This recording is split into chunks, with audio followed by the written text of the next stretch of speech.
My name is Riley Brazier. I am the student minister at Westwood Baptist Church, and I'm grateful for the opportunity to open us in prayer. If you would, please join me. Most great and gracious Father, we thank you first off for who you are. And God, we thank you for what you do for us. God, we thank you for this day, the beauty of creation that we get to see. God, we thank you for each and every person in this room. We thank you for the privilege, the honor, and the burden that it is to work in the lives of students, to see them grow. Father, I pray for wisdom and discernment as we move forward with this meeting. God, with your glory first and foremost in our minds. Father, we thank you mostly for your son, Jesus. We thank you for the perfect life that he lived that we could not. We thank you for the death that he died that we deserved. And we thank you for the hope of eternal life and restoration that we have in you and in him. God, it is in his mighty name that we ask all these things. Amen.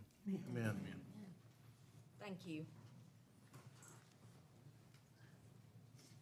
I call to order and welcome you to the Bradley County Board of Education regular meeting for August the 13th, 2026.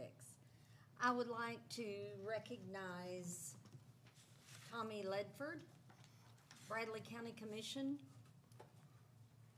and Denny Collins, Bradley County Commission. Did I miss someone?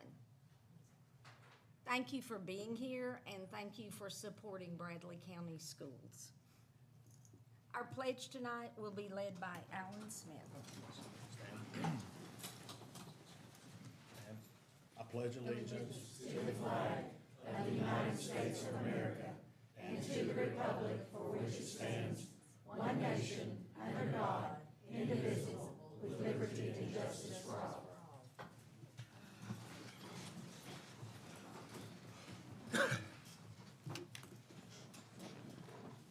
Our first item of business is the consent agenda.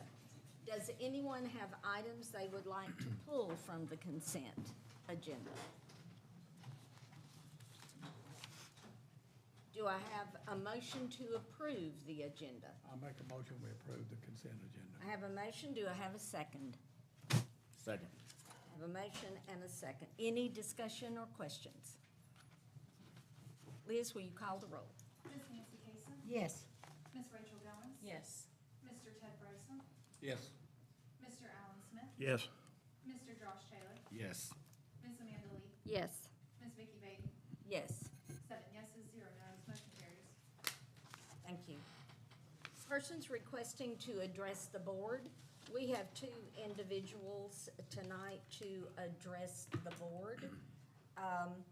I do want to read a statement. It is from our school board policy regarding persons requesting to address the board.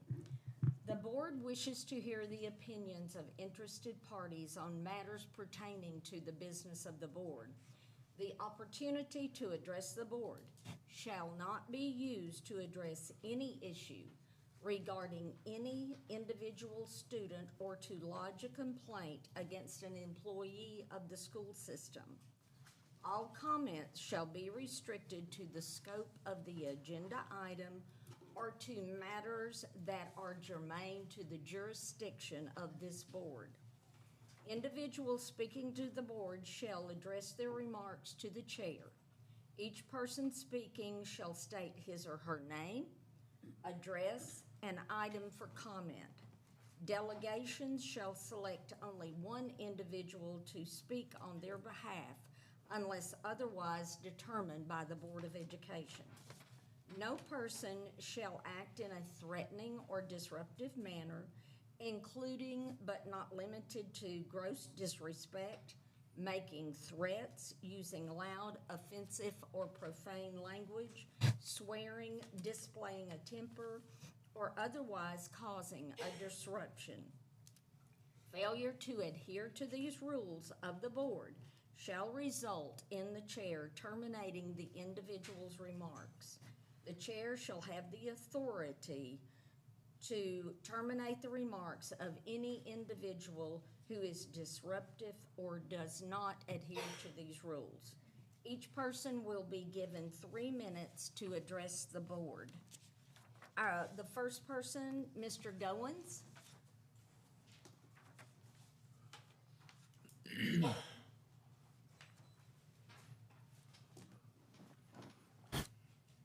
First off, thank you for letting me speak with y'all this evening. My name is James Goins, and I reside at 1905 Washington Avenue in Cleveland, Tennessee. On May the 4th, a teacher publicly embarrassed my child by telling her she has no common sense because she left her backpack in the con center. This embarrassed her in front of other students on the bus. After returning to the school, she notified two other teachers. That evening, I notified the head principal about the comment. During this last week of school, I went to the school to address why nothing was done. The principal was more worried about the choice of words I used to describe him instead of worrying about the comment that was made by the teacher to publicly embarrass my child. Public humiliation of a student and failure to report it is unprofessional in the Code of Conduct. Note the breaches in the school's policy in the Tennessee Teachers Code of Ethics law set by the state, TCA 49-5-1003. A breach in the code is legally defined of unprofessional conduct. TCA 49-5-1003, Section 8. An educator's obligation to a student make reasonable effort to protect the emotional well-being of the student. TCA 49-5-1003, Section 9. Educator must not intentionally expose child to embarrassment. TCA 49-5-1006, Section 8. Report of breach. Educator who has knowledge of a breach by another educator, Tennessee Teachers Code of Ethics 49-5-1003 and 49-5-1004 is considered a major breach in itself, if not reported. I'm a concerned parent. My child feels like she cannot trust the educators who are supposed to teach them, nourish them, not degrade them. My child has a learning disability. She is on the very close spectrum of being diagnosed with Tourette's because of her tics that she has. We put our faith in these teachers to guide them, not humiliate them. We can do better as people to grow these students and build a future for them instead of embarrassing them. The second day of my child entering this school last year, a 45-year-old man walked into that school, got a 11-year-old girl, and walked out of that school with nobody asking who I was. Mr. Goins, I'm sorry, but your 3 minutes. I'm done. are- Thank you. Okay, Thank you for y'all's time. Y'all have a good evening. Thank you. Our next person is Gary Austin.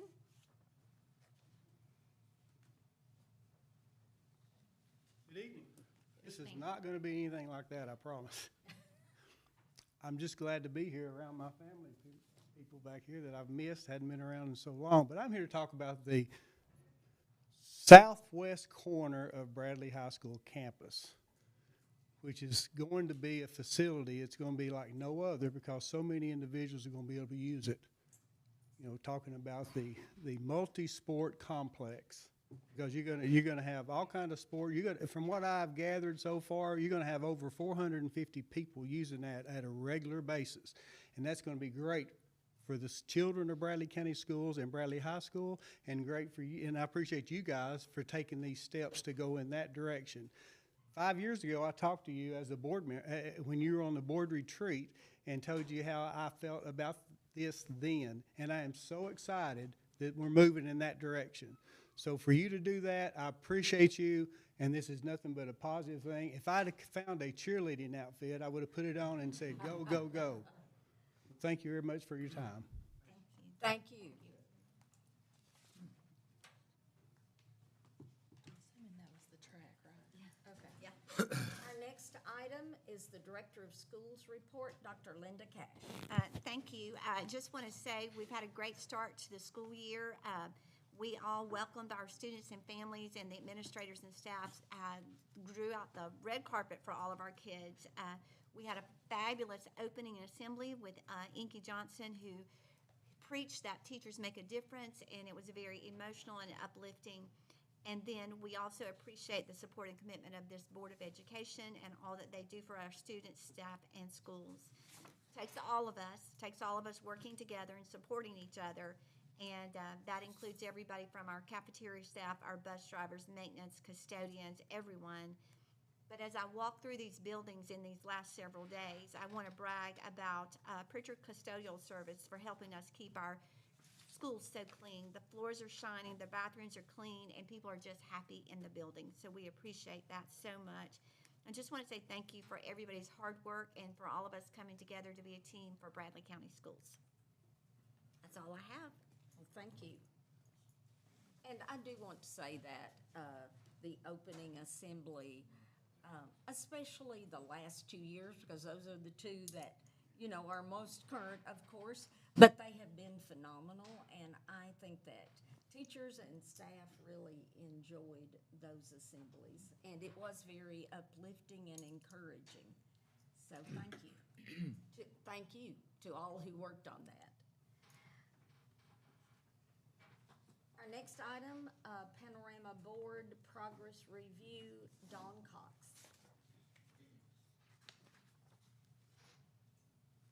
Hello, I'm Dawn Cox, and I was hired in 2023 to run the school-based mental health grant that we have. And first, I just want to thank the board for supporting the purchase of Panorama by using the school-based mental health grant funds. Over the past 2 years, our school counselors and school-based social workers have used Panorama Life Skills Survey to hear directly from our students about their well-being. This included asking questions around emotional regulation, self-management, self-awareness, growth mindset, and making sure that they know healthy relationships and how to find them within their school building. We are already seeing the benefits of this investment. The data is helping us better understand our students, identify areas where they need additional support, and most importantly, begin to measure whether our supports we provide are making a difference. We first partnered with Panorama through the school-based mental health grant. Our goals were very clear. We wanted to better understand aspects of the student experience that academic data alone cannot tell us.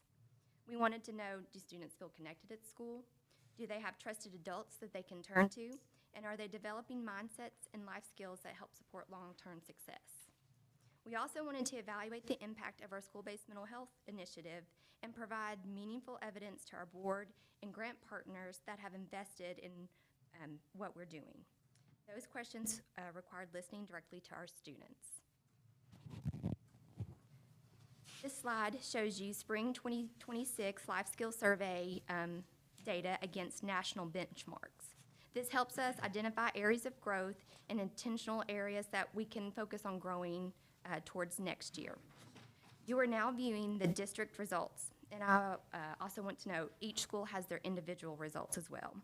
The elementary level, we surveyed 3rd through 5th graders, and at the secondary level, we surveyed only our 6th and 9th graders.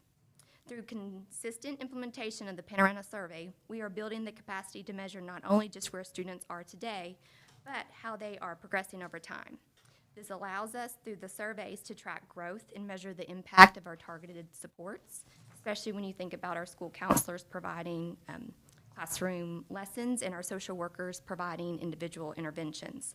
Compare progress to national benchmarks, which this is measured up against 15 million other students nationwide. Evaluate the long-term impact of mental health initiatives and combine student voice with academics, attendance, and behavioral data, which is what we want to do, measure the whole child. The student voice being used the way it is not another data point, but a tool that helps our counselors and social workers show it more intentionally for our students that we serve. Also, we use this data as a continuous cycle to measure, support, and reassess. The results are already showing meaningful progress. Among our secondary students, the percentage reporting supportive relationship increased from 83% to 85%, and the growth mindset increased from 25% to 29% between fall 2024 and spring 2026. These improvements are statistically significant and reflect positive movement across a large number of students in areas research consistently connects to long-term success. Ultimately, this gives us a way to move beyond measuring how many services we provide to measuring whether or not those services are making a difference with our students. That is the value of this grant. We are not just about adding capacity. We are building a system that allows us to identify the needs, provide targeted support, and measure whether students are improving. So I want to thank you for helping support this journey. And I know I provided a lot of information in detail, but I welcome any questions or insight you would like to provide. Madam Chair, may I? Yes. Ms. Cox, would you remind the board the number of counselors and social workers that are supported by this grant, please? By the grant we were able to cover all our elementary schools by adding, it's 5 positions, but 6 individual school counselors. And then our social workers, we have 7, and they are spread system-wide to help cover elementary and secondary. And then we have an additional mental health specialist who will graduate with their school psychology degree in May. That helps with our secondary. So you have 7 social workers as well? Yes. This is the first year we've been able to have 7, and that means we cover our whole district, which is incredible. That's great. That's great. Any other questions or comments? I just have a question. The growth mindset, like, can you give me an example of what's under that? Yes, so it talks about how even though you may understand a task, are you willing to stretch yourself to see from a different point of view and keep growing that understanding, and knowing that even though you fail, are you willing to try to look at a different strategy or ask for help to overcome maybe something that you don't understand? And what is your number, your percentage that you would like to get to on that particular one? Because I know I think it's the lowest one. It is. We are going to chip away at that every year. Right now, we're seeing increase, but I would love for us to get above 60%. It's going to take time. I'm sorry, are these statistics a result of a test or observing so they're taking a quiz or a test? Great question. It's a life skills survey. And so we do a pre and post, a pre in the fall, and then that helps us create our goals that we want to make sure we address within each elementary school and secondary. Thank you. Thank you. Anything else? Thank you. Thank you very much. Sorry, Ray. Our next item is a budget amendment, Fund 177, BCHS track, Ellen Smith. Good evening. This $1.85 million budget amendment to Fund 177 reflects the funds committed and appropriated by the Bradley County Commission in Fund 189 for the Bradley Central High School track project. This action is consistent with the board's June approval to proceed with the construction of the track facility, utilizing the funds by the County Commission, and formally recognizes the acceptance of those funds within the district's budget. Approval of this amendment does not award the construction bid. The value engineer bid and proposed vendor selection will be presented under a different agenda item later in this meeting, at which time those details regarding the project, the scope, and the next steps will be discussed. Okay, so this is simply where you're transferring the money from the county commission into our budget? Yes, ma'am.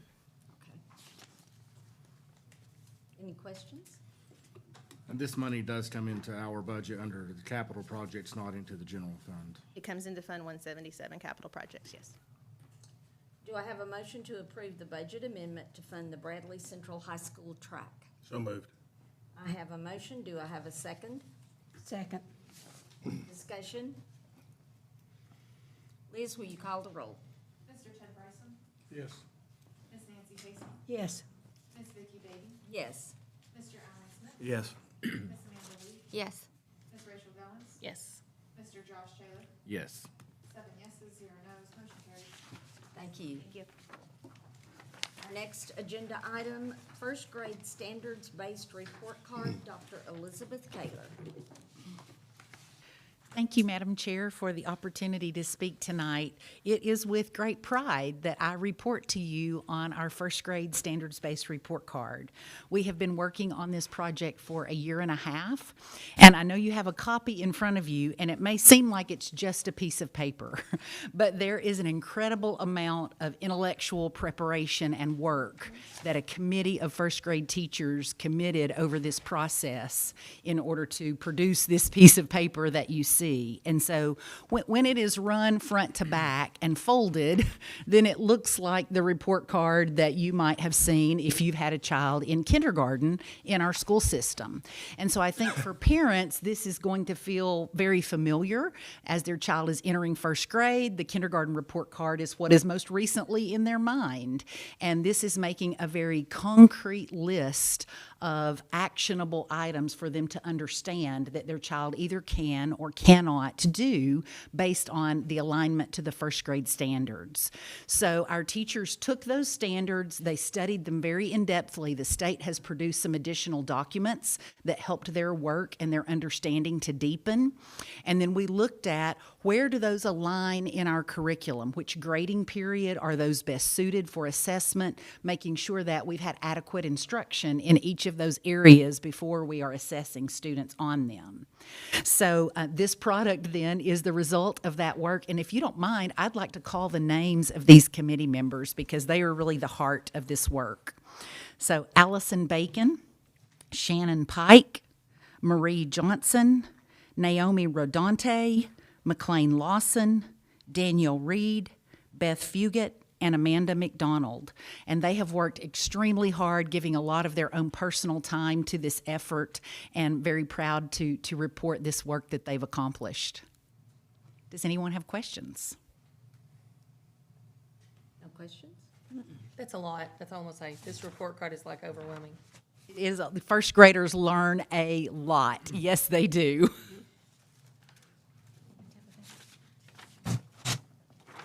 We do need a vote. Okay. Do I have a motion to approve the standards-based report card? I make a motion to approve the standards-based report card. Do I have a second? A second. Any further questions? Liz, will you call the roll? Ms. Vicky Beatty? Yes. Ms. Nancy Casey? Yes. Mr. Ted Bryson? Yes. Ms. Amanda Lee? Yes. Mr. Josh Taylor? Yes. Mr. Alan Smith? Yes. Ms. Rachel Goins? Yes. 7 yeses, 0 no's, motion carries. Thank you. Thank you. Our next item is Bradley County Schools Technology Use Guide, Scott Webb and Dr. Cash. He's coming. Now, does this one require a motion to? Yes. It does? Okay. Well, the package does. You already have. Is he coming?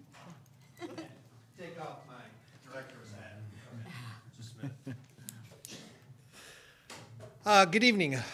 We want to discuss a little bit and give you some information on the transitioning we are making, not just based to state law, and Dr. Cash can address the actual state law, but looking to make a shift in the amount and usage and types of usage of technology in the classroom. As you know, many years ago when I first started, we were a very device-poor district from a technology perspective, and through COVID and the graciousness of this board, we've made tremendous strides. One of the things we started to look at is how much technology was being used in the classroom and making sure that it's being used in an impactful, meaningful way to really enhance instruction. And with the passing of the state law this year, looking at K-5, we decided as a district that we wanted to expand that out to begin to reach all of our students and really be purposeful in how we address and use technology in the classroom. So you have in your packet an infographic that really does a great job of describing our shift. We are really looking at doing what we're calling a 70-30 split, which is 70% teacher instruction, paper, pencil, face-to-face, peer-to-peer instruction with supplementing about 30% of the time using technology for a variety of reasons. Really, from an elementary perspective, we are already there. We were already kind of at mark. I think our principals estimated they spent about 20% of their time. So this is really not anything new for our elementary schools. Where it is a little more different is in our middle and high schools, where technology had been overused is probably not the right word, but it was probably technology was leaned upon a little more than what we would like to see happen as a district. So this is an implementation that we are slowly rolling out and helping our people understand, and we'll continue to work with them. But we want to see a shift away from technology and more towards the regular teacher-based instruction, paper, pencil, those types of things. Now, as a technology director, that sounds like, I would be against a move like that, but I fully support what's going on. We probably had skewed a little too far in that direction, and this is an opportunity to kind of get us back to where we want to be, to give kids more hands-on learning. We think that improves instruction to a greater degree. There's going to be classes, and we've had that conversation too. There's going to be classes, especially in the secondary world, where that may not be necessarily achievable. But the goal is to make strides and to really invest upon this strategy across our district, and not just where the state is requiring it in K-5. And Madam Chair, supporting what he just said, the actual bill states that this is a K-5 push from the state. But as we looked across the district, we felt very strongly that we needed to expand that across the district. There are some courses in high school that are still completely online, and that we have groups of people working and talking about that because the textbooks were all online. There was no other option. So that will take us a little bit longer. But the most important thing that I see in this is that our teachers get their classrooms back. So when you walk into a classroom now, what the law says is that you can still use your technology. The law does not ban that technology. But what it says is that's a supplemental material to the textbooks and the teacher and the workbooks and the writing. Yeah. And so that shift. I think a key word there is purposeful. Yes. And sometimes that may not have been the case, but we want to be a little more purposeful in how we are spending. Kids spend so much time on the phone. And I'll tell you where this hit me, and this is a little story. I won't take too long. I'm playing golf this summer, walking on a golf course by myself. I'm just going to play 9 holes. And a kid asked, "Hey, can I play with you?" He was a 10th grader at Bradley High School, and he was on their golf team. So what am I going to do? Well, look at this guy. I'm the reason you got technology in your hand. And what I was hoping for was, that's great, that's awesome. What I got was, yeah, we spent a lot of time on those things. And that's when it hit for me that this can be impactful. Now, kids are kids. They spend as much time as they can on technology. If you have their cell phone out, they'd be on it all day long. But what we hope to accomplish with this is just to making sure that we're giving classrooms back to teachers. We're giving them the opportunity to really invest in the students in that classroom, and not through a screen, but through personal interaction. So as you go through the actual policies today, this is going to be embedded in there. But basically what it's saying is that you can still use your technology for purposeful use, like, we've got to do our benchmarks, we've got to do some testing. Those types of things have not been removed. Anything else has to be purposeful for the teacher instructing and filling in, not here, go here and do this. So we're very excited. And I do want to say that I did walk through a middle school and this week, And I saw the most magical thing. I did not see any student in any class with a Chromebook out, but what I saw was teachers teaching students actually writing, which helps the brain. So we're very excited, but I do want to say that does not mean we do not support technology as a tool. We do. We most certainly do, because it can make life easier. We just have to be responsible about that use. So as we said, our goal is a 70-30 split. And if you've pulled up that graphic, and we will use this, y'all see it today with our teachers, it's very explicit. The teacher still has control of the classroom. They just need to lean into the work that's done. And we do have textbooks in all classrooms. Every student has workbooks. So we're not abandoning it. And yes, they will have homework that may sometimes be on a screen, but we'll also be sending home workbooks and things for them to work with as well. And in our secondary schools, our testing, our state required testing is still online. So they're going to have to be comfortable using the device. So this is not the elimination of technology. This is the purposeful use of technology in the classroom. Madam Chair. If I could, just one of the things that I did want to brag on you guys for when we're looking through this policy and this use guide is that this technology is a good thing. I mean, obviously, we all use technology. But as with so many pendulums, sometimes you swing, and it swings a little too far. And you guys were mindful of this as you were coming up with this plan, and it's the technology that I noticed in this is meant to supplement and not to supplant what the teachers are doing in the classroom. And so I just want to applaud you for that. So I know it was a lot of hard work, a lot of effort went into that, so thank you guys very much. There was a lot of back and forth because, my reaction as a technology, well, we can't do this. But once we all start to really put our thoughts and get get the vision in place, we realize this is what's best for kids. So if this is what's best for kids, it doesn't matter what the technology director, if I believe this is what's best for kids, that's what we're going to do. Do I have a motion to approve the technology use guide policy? I make a motion to approve the technology on the. A lot of words. Guide. Yes, it is. Do I have a second? Second. Any other questions or comments? Liz, will you call the roll? Mr. Alan Smith? Yes.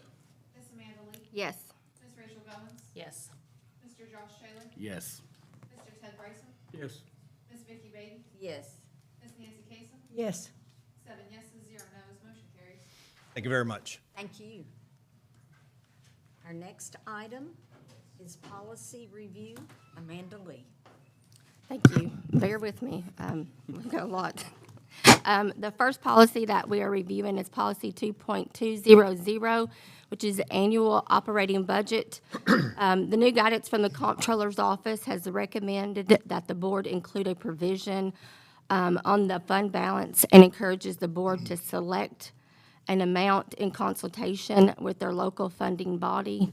Additionally, new state law requires districts to annually provide a certified copy of the budget signed by both the director and the funding body to the commissioner, to a planning and budgetary reports to the Office of Research and Accountability in the Office of the Comptroller of the Treasury. We've added this language to our model policy for this district. And so I just want to clarify one thing. The TSBA recommendation per the comptroller is that we maintain approximately 16.7% of our operating budget, which is what they consider 2 months, which is quite a lot of money. This recommendation in this policy is for 8, which to my understanding covers 1 month of our operating policy or our operating budget. So at this time, I would like for either Dr. Cash or Ellen to come up and explain some reasoning why we feel that 8% is a good number. Yes, so right now we have a minimum requirement with the county resolution of 5%. and we are seeking to increase that to 8 for our, and because that is about 1 month of our operating expenditures. And as you noted, the comptroller is recommending 16.7%, which is about 2 months of our, but that would be restrictive. So the 8% minimum represents a significant improvement over the current 5% policy, but keeps the district above the comptroller's fiscal distress threshold. And based on the fiscal year 27 original budget of $115.6 million, the minimum unrestricted fund balance would be approximately $9.25 million. So for perspective, 1 month of payroll averages about $7.4 million. So an 8% reserve provides just over 1 month of payroll to help ensure that the district can meet payroll and other operating obligations while responding to any unexpected financial needs. Madam Chair, Yes. I do have one question. You made mention that the comptroller had recommended the 16.2%, but this will not, us choosing 8% will not create a finding, Our annual review or anything? Our understanding right now is that as long as we are not under the fiscal distress threshold, that it will carry. Ellen, what is that threshold? The fiscally stressed threshold, what is that? 8%. 8%. And I just want to clarify that because I know a lot of times we get a lot of pushback and we get a lot of questions as to why we're holding, you know, this much money into our reserve. And to be, I mean, I'm going to be honest with you. I would recommend 8 because in my business, I'm not going to hold only 8%. But I also know that 8% is $9 million. That this is the unrestricted amount. This does not qualify for the 2 amounts that are held in our restricted amounts. Madam Chair? Yes. And also, as we look through this, if we tried to go to that 16, we would kind of be tied to, there would be nothing else that we could do. So we would have to move away from some of the operations that we've done to help our schools and to help projects. This still allows us to meet the comptroller's measurement and allows us to hopefully continue to be able to do things like, you know, roofing and all the things that we do. So we're very comfortable with 8. And the other factor is if you go higher and for some reason you can't maintain that, then you're in a whole different category with the comptroller. So we feel very comfortable with 8. We know that we generally carry 7 to 7.5, so it's not a giant jump for Bradley County Schools, but it is, for some districts, they will really struggle. So we're very fortunate that we are financially able to do this. And it is a jump that we could make and meet at 7.1 for this budget year. Do I have a motion? So moved. Ms. Lee? Okay, I have a motion. Do I have a second? Second. Okay, I have a motion and a second. Any further discussion or questions? Liz, will you call the roll? Mr. Josh Taylor? Yes. Ms. Amanda Lee? Yes. Mr. Alan Smith? Yes. Ms. Nancy Casey? Yes. Mr. Ted Bryson? Yes. Ms. Rachel Goins? Yes. Ms. Vicky Beatty? Yes. 7 yeses, 0 nos. Motion carries. Thank you. Thank you. The next policy we have is 4.213, Family Life Education. A recent change in state law updates the terminology for child trafficking instruction and requires that it be included as a component of health education. It also requires for each district to develop a plan and implement it in this instruction by August the 1st. So it is our recommendation to accept the TSBA policy. So I would like to make a motion to approve policy 4.213 on first reading.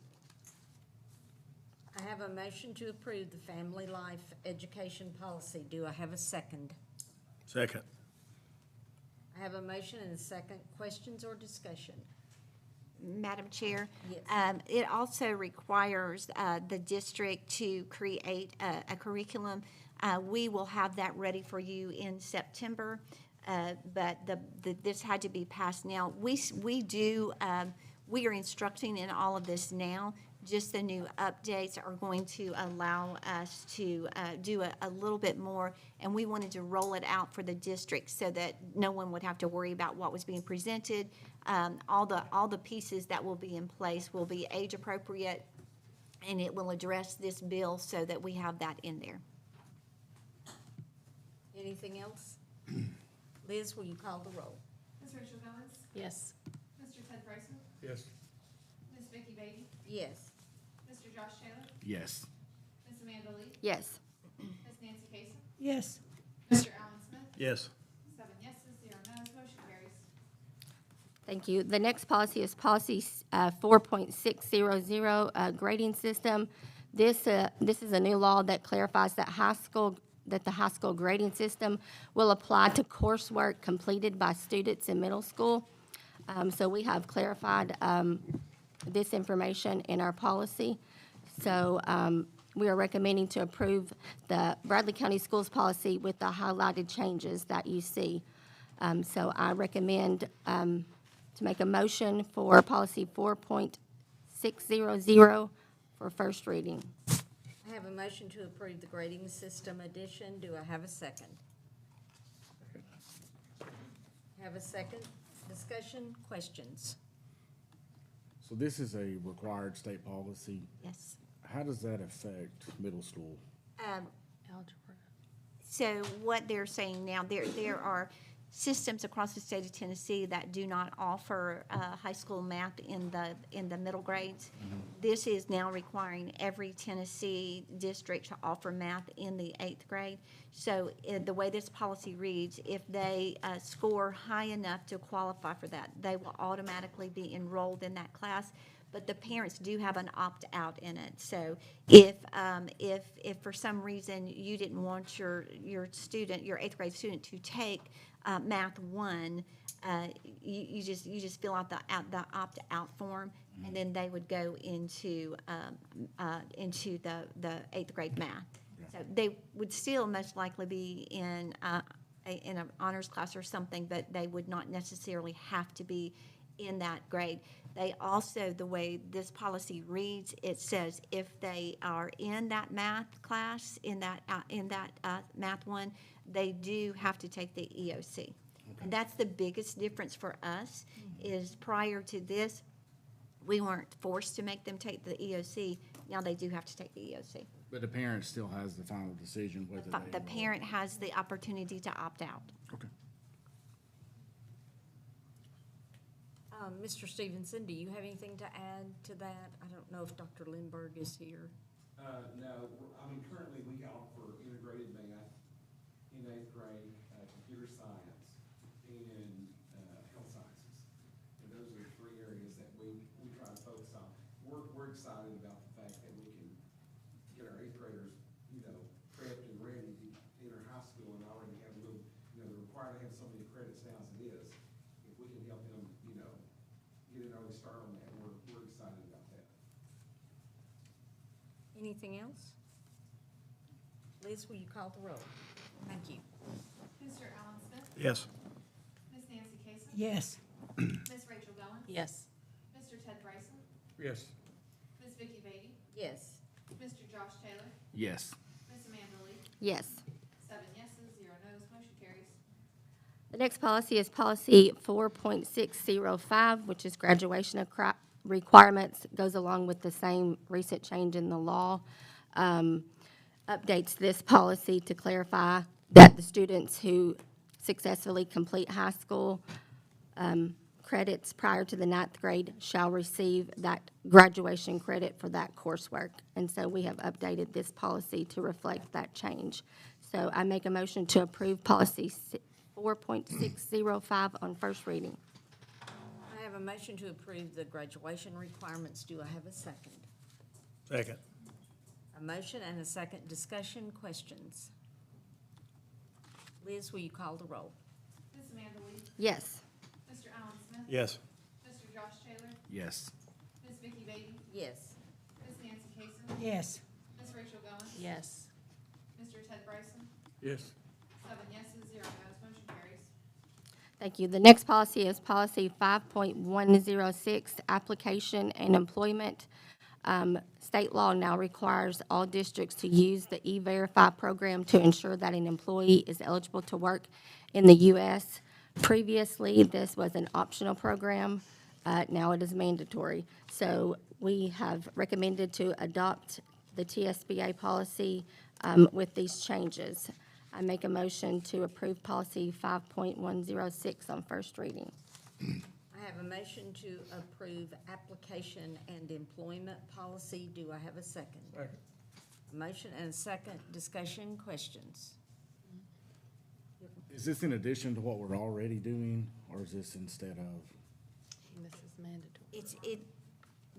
We've been doing this for a while, so it aligns with what we've already done. We switched, Ms. Crispin, several years ago, we switched to this, so we already do it.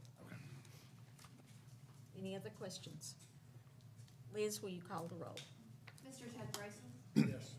Ms. Amanda Lee? Yes. Ms. Rachel Goins? Yes. Mr. Alan Smith? Yes. Mr. Josh Taylor? Yes. Ms. Vicky Bailey? Yes. Ms. Nancy Casey? Yes. 7 yeses, 0 nos, motion carries. Thank you. The next policy is policy 5.302, sick leave. Public Chapter 1022 is intended to shift flexibility from sick leave to personal and professional leave category. Professional employees now earn 8 sick days a year for 10-month contracts, 9 sick days for 11-month contracts, and 10 sick days for 12-month contracts. Additionally, professional employees will now earn 4 of personal and professional leave in a year instead of 2. So that's a plus. So we are recommended that we're going to change just a couple of lines which are highlighted to basically change the 4 days, change it from 2 days to 4 days, and update the sick leave to the personal and professional terminology. So I would make a motion to approve policy 5.302 on first reading. I have a motion to approve the sick leave policy. Do I have a second? Second. I have a motion and a second. Discussion, questions? So this will keep teachers from having to be sick to go to a concert or a field trip. It should. Unless they go to too many concerts. Okay, I do have a question. So they will have 4 personal days and 8 sick days? Or 10, we'll still have the 10 sick days? So so in Bradley County, what we have done is, because we had board-approved days, so that we don't touch what their sick leave is now and what their personal leave is, those 2 board days will now be personal leave days, and they will be paid by they will no longer have to pay for those days. If they're out, they'll be paid by the board. Very good. okay, so at one time, if they took a personal leave day, they had to pay the substitute? If they use the 2 board days, they had to pay the substitute. They will no longer have to do that. That now becomes their personal day. That was going to be my question. Before, we had 2 personal. Okay, now we have 4. They will have 4 and can go to concerts on a personal day. But they still have 10 sick days? Or to the beach. If they're a 12-month contract. They're 12 months. Yes, okay. Yeah, 12 month has 10, yeah. Okay. Okay, 12-month has 10, what did you say, Ms. Lee? 12-month contracts have 10 sick days, 11 months has 9, and 10-month contracts have 8 sick days. I think we may have a, No.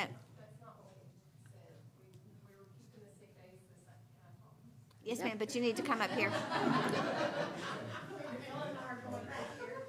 Come up here. Sarah, could you come up here, please?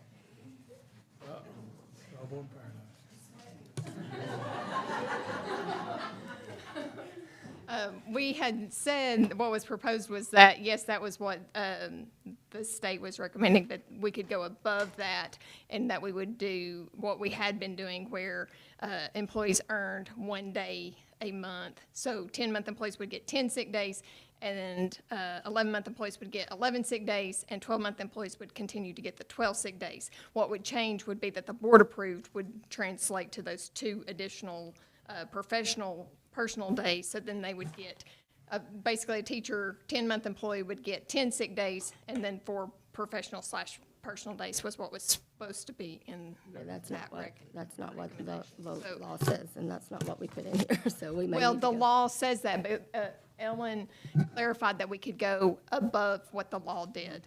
Does that make sense? Yes, that's what the law changed it to, but we can do above it. And so that would allow people to stick with that same Same cycle. of accruing a day a month for their work. Okay. Okay, and not questioning that, but is there anything from TSBA that says that we can do that legally?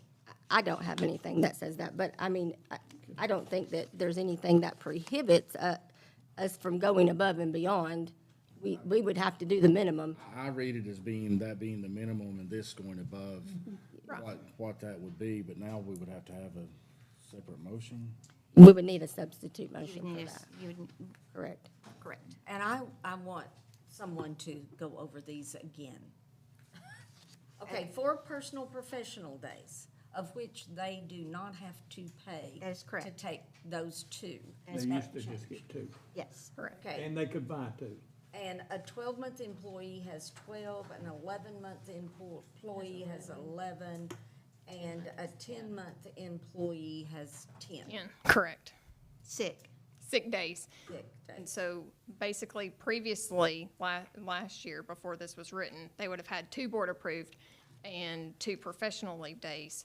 So they would have had 14 days available for them to use. 2 of them would have cost them the amount of a sub.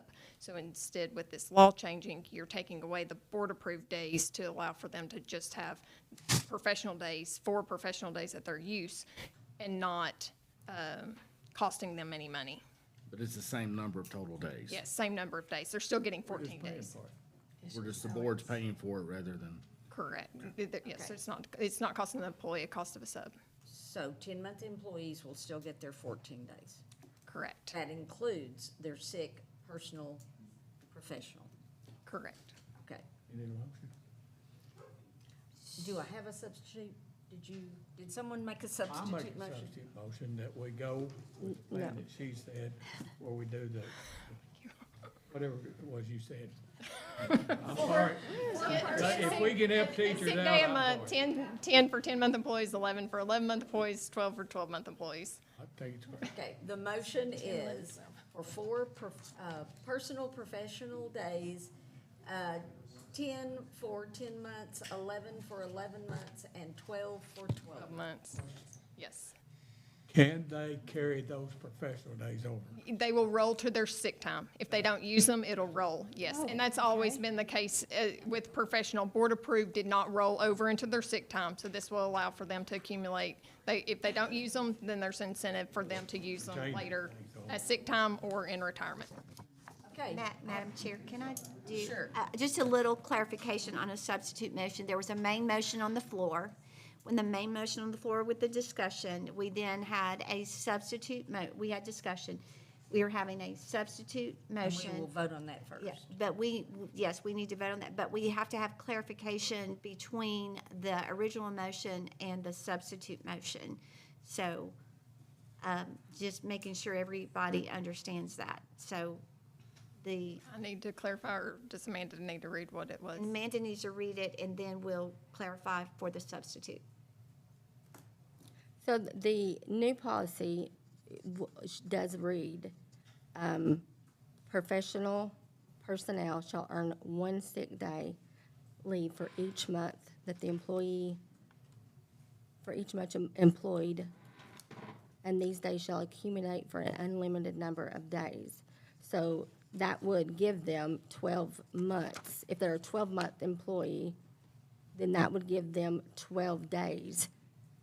So we basically need to make a motion that we are going to change the personal and professional days from 2 days to 4 days. And everything else will stay the same, because it is, No, The sick days. sick days will change. The sick days too, because you said 10-month employee would get 8 sick days, and then 8, 9, and 10 is what she said. 8, 9, and 10. So those need to change to 10. 1 day a 11, and month, 12. what you said. Right. yes. So that part needs to change also. Make sure. Okay, so as we are moving for this, the substitute motion is Mr. Bryson or Sarah. Would you repeat that, and then Mr. Bryson can?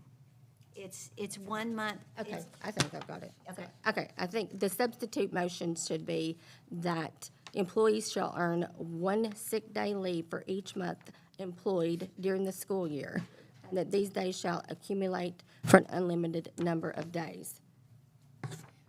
Yes, they can Yes, they accumulate their sick leave for an unlimited amount of days, correct.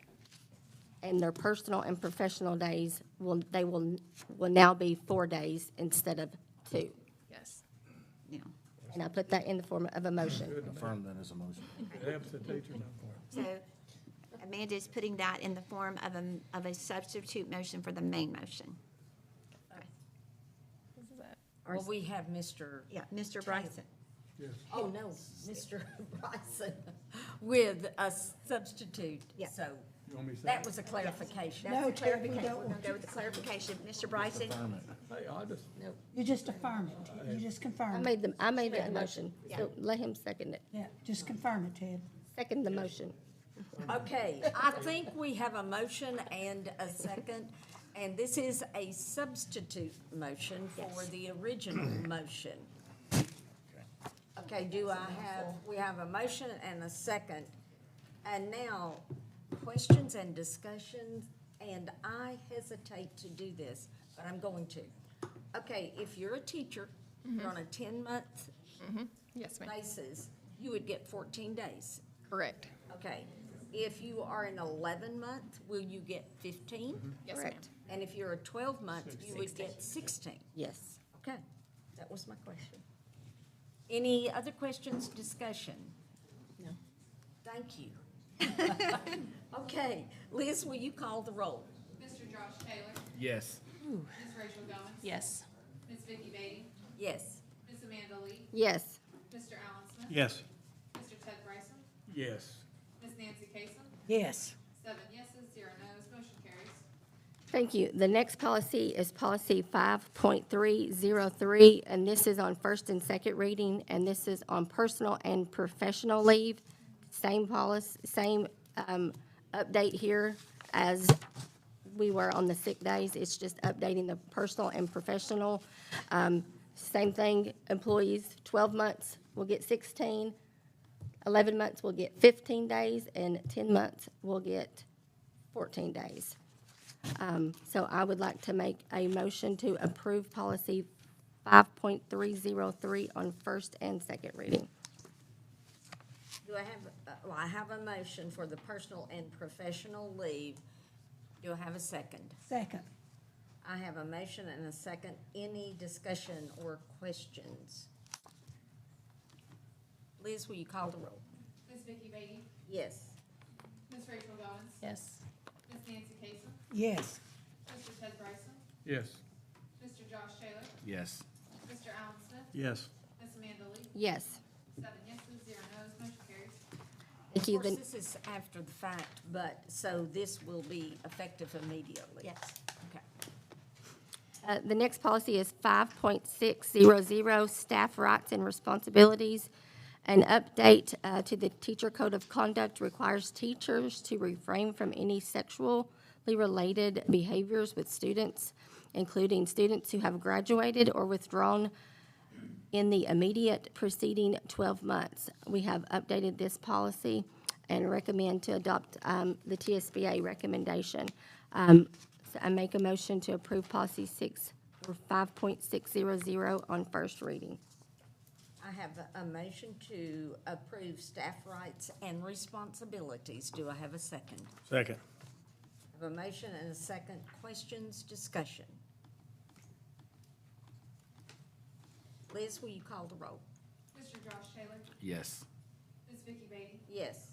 Ms. Amanda Lee? Yes. Ms. Rachel Goins? Yes. Mr. Alan Smith? Yes. Mr. Ted Bryson? Yes.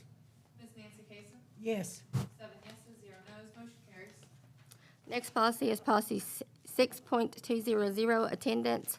Public Chapter 844 requires districts to determine whether a mid-year transfer student was previously enrolled in a public school in the same school year and request the student's attendance records. The receiving district must then include the unexcused absences from the previous school district in the student's current total to implement the appropriate truancy intervention tier if applicable. Our recommendation is to keep the current policy with the highlighted additions. I make a motion to approve policy 6.200 on first reading. I have a motion to approve the attendance policy. Do I have a second? Second. A motion and a second. Discussion, questions?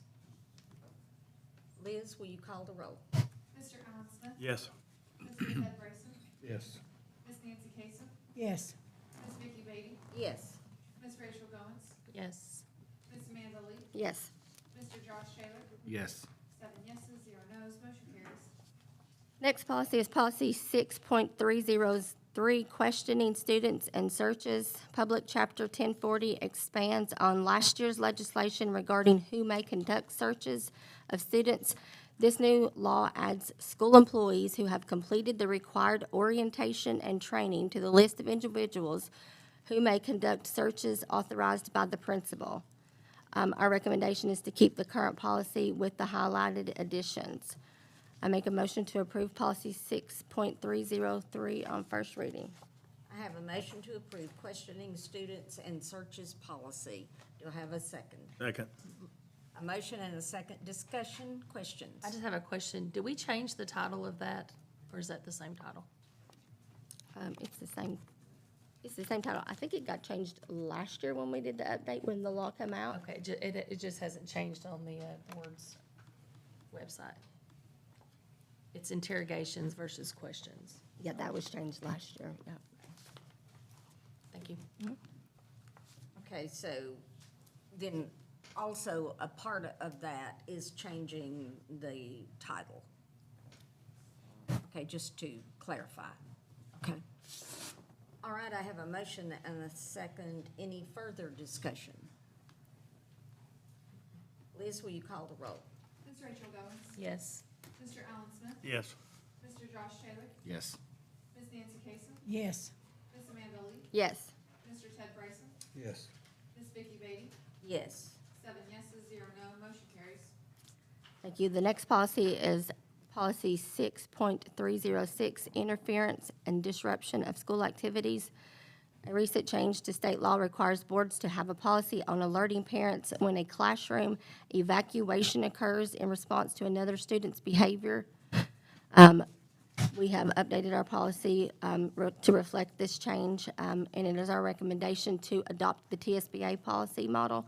So I make a motion to approve policy 6.306 on first reading. I have a motion to approve interference, disruption of school activities. Do I have a second? Second. A motion and a second. Discussion, questions? Liz, will you call the roll? Ms. Amanda Lee? Yes. Ms. Vicky Beatty? Yes. Mr. Ted Bryson? Yes. Mr. Josh Taylor? Yes. Ms. Rachel Goins? Yes. Mr. Alan Smith? Yes. Ms. Nancy Casey? Yes. 7 yeses, 0 noes, motion carries. Last one. Policy 6.4053, outside applied behavioral analysis therapy. Boards are required to adopt a policy on outside applied behavioral analysis therapy per Public Chapter 112. The new law requires the boards to adopt policies allowing private pay providers to access school property if they are under contract with parents or guardians and have a signed memorandum of understanding with the district. It is our recommendation to accept the TSBA policy. I make a motion to approve policy 6.4053 on first reading. I have a motion to approve the policy on outside applied behavioral analysis therapy. Do I have a second? Second. I have a motion and a second. Discussion, questions? Is there currently a lot of requests for this? That's what. In our system, we have not had a lot of requests in the past. We're starting to see some, but the therapist can actually not be the one that has the request, it's the parent. And then we have a memorandum of understanding that outlines what they can and cannot do. So we expect to see a few more coming, but right now we have, Dr. Hayes, do we have four in the request box now? So we don't, just briefly, Mr. Taylor, it cannot disrupt the learning environments in the school level. So we don't know how that will work when they're actually in the buildings because they actually cannot pull the kids for private instruction. They can't disrupt the child's school day. So we're in a learning curve with that, but right now we have 4 that are requesting. Any further questions? Liz, will you call the roll? Mr. Ted Bryson? Yes. Ms. Nancy Kasem? Yes. Ms. Amanda Lee? Yes. Mr. Alan Smith? Yes. Ms. Vicky Beatty? Yes. Mr. Josh Taylor? Yes. Ms. Rachel Owens? Yes. 7 yeses, 0 nos, motion carries. Our next item, Madam Chair, Yes. just for a minute. First, I want to say thank you to Amanda Lee for taking on these policies and getting through it. When legislation lets out just for everybody, they passed over 100 bills in education alone, and that includes higher ed. So for the next couple of months, everybody's going to see a lot of bills coming through so that we're in compliance. So I don't want y'all to get discouraged, but a lot of them we were already in compliance, but it's just a lot. So we didn't hold them. These are new. So just thank you, Amanda. You're welcome. Yes, and it is, I know. Yes. Can be very difficult with a lot of questions and talking with TSBA and your attorney. So again, I hope that Amanda forgives me for appointing her to this particular task. But thank you very much, Amanda. Okay, now we're with bids, and it's Bradley Central High School track bids. Corbett Drew, Kyle Page. Good evening. This is a quick recap. In April of this year, we received bids. We solicited and received bids for design and build of the track and infield at Bradley Central. We received 2 bids, Baseline Sports Group and Warner Athletic. The low bid was $1.942 million.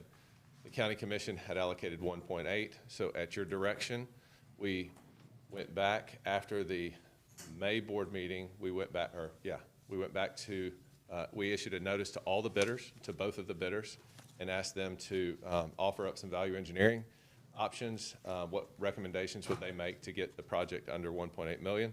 Warner Athletic did not pursue that. Baseline Sports Group, who was the original low bidder, Baseline Sports Group provided $188,000 in value engineering options, bringing the total project cost down to $1.754 million. So it's under the 1.8 that was allocated. The major change is that they changed it from a 46-ounce turf to a 42-ounce turf. That had to do a little homework on that. That is called the face weight of the turf, and it's the ounces of yarn per square yard of turf. So the higher that number, the more dense, the more lush, the more full the turf itself is. But from all of our research and from the recommendations that we're hearing, there's a marginal difference at best. There's a very marginal difference between 42 ounces and 46 ounces. Yes, sir. What kind of warranty do you get? The exact same warranty. What? 8 years. Well, it wouldn't really matter if it messed up. We got a warranty. We have the same warranty. We have the same warranty. We also went and looked at that 42-ounce turf. This exact product that they're recommending for this application has just been completed at Central High, Chattanooga Central, on Highway 58, and at Hickson High School. It's under construction. And so Kyle and I last week went down and looked at those facilities and took pictures and can show those to you here. Yeah, so what you see here is from Hickson High School, and the application, they're currently, as we did here on our football fields, got pretty good experience and history in this, but this is the point in the project where they've got all the rock down. It's 4 inches of 57, 2 inches of 89, then comes the turf. This turf has the fibers that are 4 inches, and then they will be bringing in sand. And the difference between our current turf fields and this turf field is it will be sand and the black rubber pellet mixture on top of the turf rather than the Brock fill for the cooling system that we purchased for the other football fields. But this is being installed currently at Ixon, and it's a good quality of material. And it's it is widely used in high schools and colleges. Yes, sir. Bradley High School will have a track now. Yes, sir.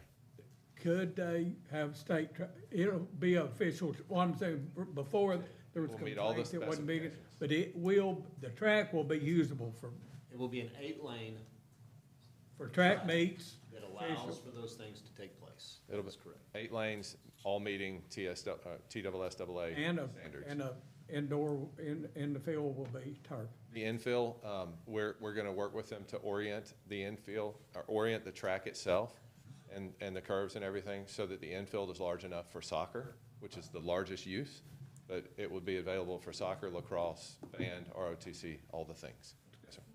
That's good.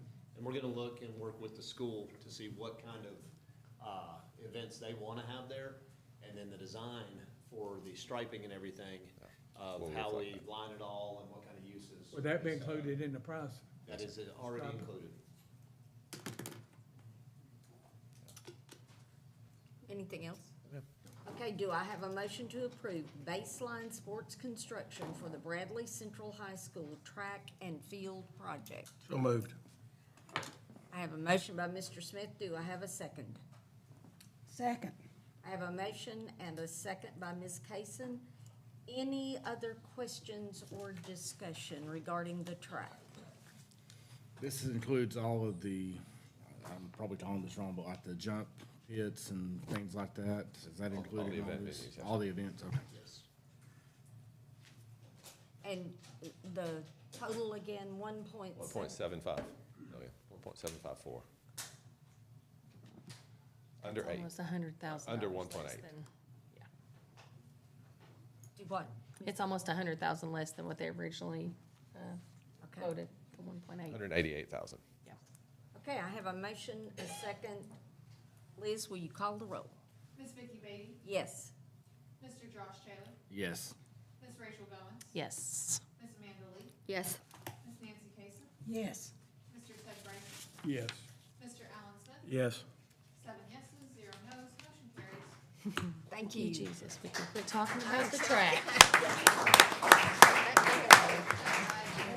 And before we go to the announcements, I would like to ask Mr. Taylor to come to the front. Okay. I'm gonna cry. I'm gonna cry. Josh. Yeah.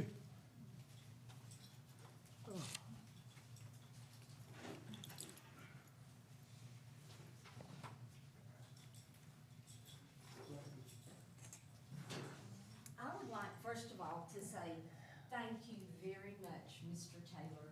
I have certainly enjoyed working with you. I think I'm speaking for the board that we all appreciate your input and your emotion and your passion about Bradley County Schools. And we certainly look forward to working with you, but in a different capacity. Yeah.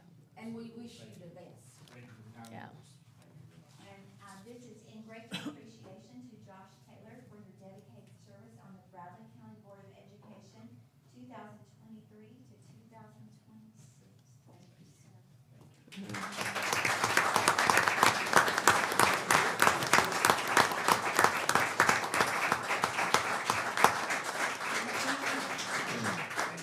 I did forget, we do have a small token for you in addition to the plaque. Thank you very much. I appreciate that very much. I've actually got a statement prepared that I would like to read. I'll step back over here. I'll feel funny. Well, Mr. Taylor had told me that he had something he would like to read, but I wanted to get in front of you, Mr. Taylor. All right. You know, as I'm preparing to conclude my service here on Bradley County Board of Education, I just want to express my sincere gratitude for the opportunity to serve the students, families, educators, and community of Bradley County. Serving on this board has been one of the greatest honors of my life. I'm proud of what we have accomplished together, celebrating academic success, supporting our schools, investing in teachers and staff, and expanding opportunities for the students, and always striving to make decisions in the best interest of our children. No journey is without challenges, but I believe our successes have always been rooted in a shared commitment to providing the very best education possible for every student in Bradley County. I'm especially thankful for the relationships built along the way. To our teachers, thank you for your dedication and the lasting impact you make on students every day. To our principals, supervisors, support staff, and district leadership, thank you for your professionalism and commitment to excellence. To our families and community members, thank you for your trust and partnership. And to my fellow board members, I'd like to thank you for your collaboration and shared dedication to our schools. Bradley County Schools is more than a system. It is a family of people who care deeply and work tirelessly for our students. I have been blessed to serve alongside so many remarkable individuals, and I will always treasure those relationships. Although my time here on the Board of Education is ending, my commitment to Bradley County Schools is not. As I transition into serving as your county commissioner, I will continue to advocate for public education and support our students, educators, and families. I believe strong schools build strong communities, and I will remain a partner and champion for Bradley County Schools in every way that I can. Thank you to everyone who has encouraged, challenged, and trusted me throughout this journey. It has been a privilege to serve alongside you. As one chapter closes and another begins, I leave with pride in what we have accomplished, confidence in the future of our schools, and deep gratitude for the relationships that will continue beyond tonight. Thank you for the honor of serving the students and families of Bradley County. May God continue to bless Bradley County Schools, our educators, our students, and this wonderful community that we are proud to call home.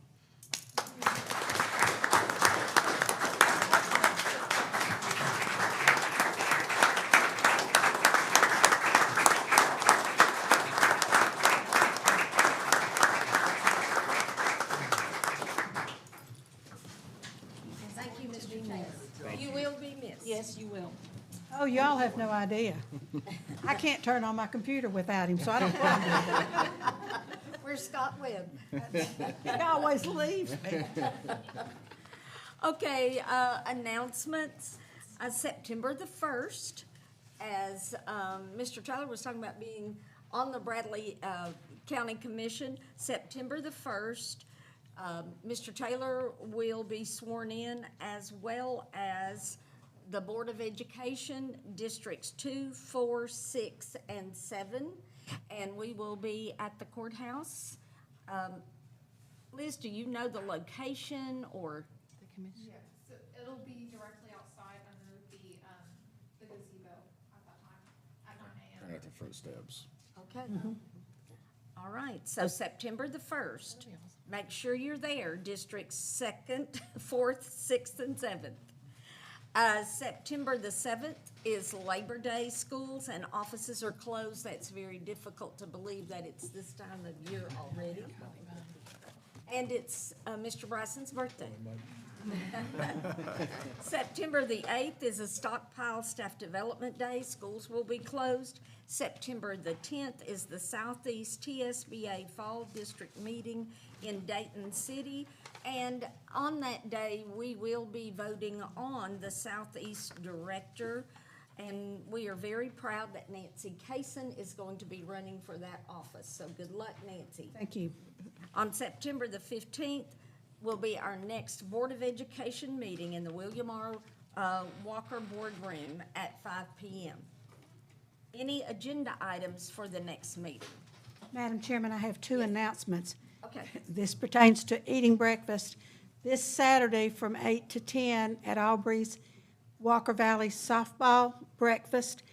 Next Saturday, the 22nd, Aubrey's from 8 to 10, Bradley Tennis Breakfast. So everybody put those on your calendars. And a special thanks to Aubrey's for doing this for our schools. Yes, it is. Any other announcements that I may have missed? Any agenda items for the next meeting? I got a question. Yes. Already said it, I didn't. When will we start on the track? Madam Madam Chair. So now that it's been approved, they will, the architects and stuff will begin drawings and stuff. The process will start. In September, though, we would like to do a groundbreaking at Bradley, and we'll get that information out and get that organized for not just the Board of Education, but for the County Commission as well. Very good. And anybody else who wants to join us. Okay, no agenda items for the next, this meeting's adjourned. John. Hallelujah. It's gonna be a roll for you. Ugh. It's a mouthful.